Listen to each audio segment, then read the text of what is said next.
In this tutorial, we're going to tell you a little bit about the Toastmaster of the day. And the Toastmasters of the day, their duties vary from one club to another, but we're going to show you the basic Toastmaster of the day duties in this video. Before the meeting begins, the Toastmaster of the meeting has to assign the roles to members. They have to send members a reminder for emails. They finalize the agenda. We print out enough of copies of the agenda, except now that's going to be changed with taking a link to the agenda and putting it in the chat window in Zoom.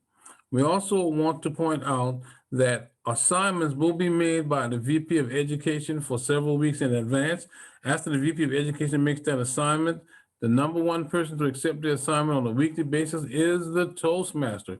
Once the Toastmaster goes in to accept the assignment, then the information on these slides begin to become important. So the first thing we want to do is the table shows you what the icons are used for. This is to edit a meeting. This is to edit the agenda. This is to send out an email. This is to print the detailed agenda, and this is to print the agenda. Most often, you won't be printing the detailed agenda. You'll be printing the agenda for the most part. The next slide, assigning roles in Easy Speak. Assigning roles in Easy Speak is pretty simple. Be aware of the people who have confirmed their attendance, but yet are not prepared speakers. If a member has confirmed their attendance, assign them a role first. Now, that's one way to do it. Another way to do it is to simply have the VP of Education assign everybody a role.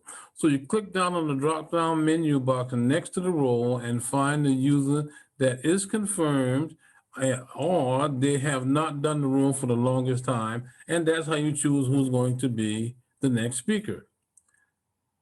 Like, for instance, the grammarian here, you can see that he's confirmed to come to the meeting and is not a prepared speaker. You see this over here on the left-hand side of the screen. So if he's confirmed to come to the meeting, then you can safely schedule him a speaking role.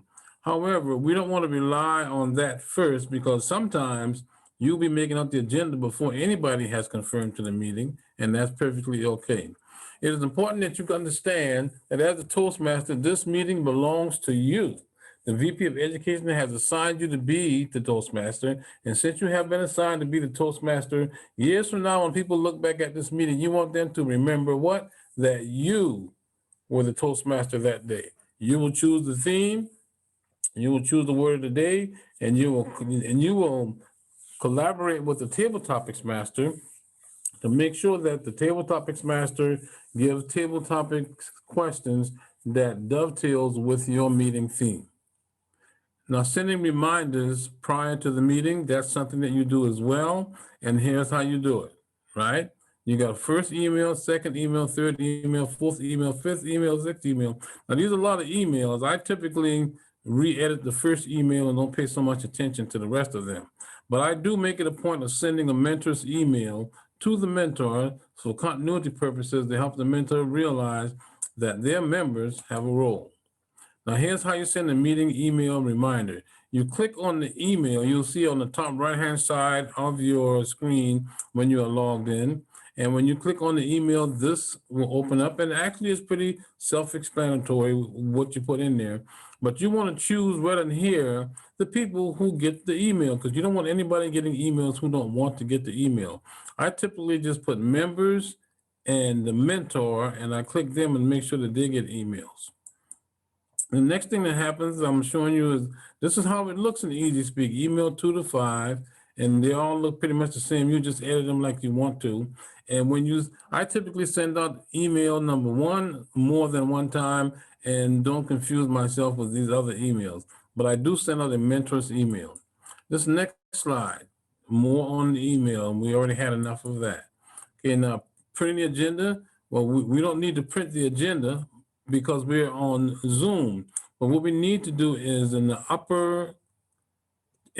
of the agenda, when you click on the agenda page right here, you'll see an address, a URL. You want to take that URL and put it in the chat box for members to see during the presentation. Printing out the speech introduction. You may not want to print out the speech introduction, but you want to download it as a PDF so you can read it. This is a good time for me to tell you that when you when you're printing out speakers introductions, or when you want to make any changes to the agenda, you must do it within 2 hours of the meeting. If you don't do it within 2 hours of the meeting, you're not going to be able to change it after 2 hours of the meeting. No one can make any agenda changes within 2 hours. So that means if you go in the agenda within 2 hours, you won't be able to click on that link that says speech intro. You won't be able to get the speaker's introduction. And of course, if you can't get the introduction, then you can't read the introduction when it's your time to introduce the speaker. That's typical in clubs where the Toastmaster does the introduction, but some other clubs do it a little different way. On the next slide, you see after the meeting, the Toastmaster meeting will log into Easy Speak and make sure the agenda represents what actually happens. Now you can do that, or you can have an agreement with your club president that the secretary does that. Because in my club, the secretary does it, and then they close the meeting. And that brings us to an end as far as what happens with the Toastmaster of the meeting. Please reach out to me if you want, if you need to, and we will get things going the way that it ought to go.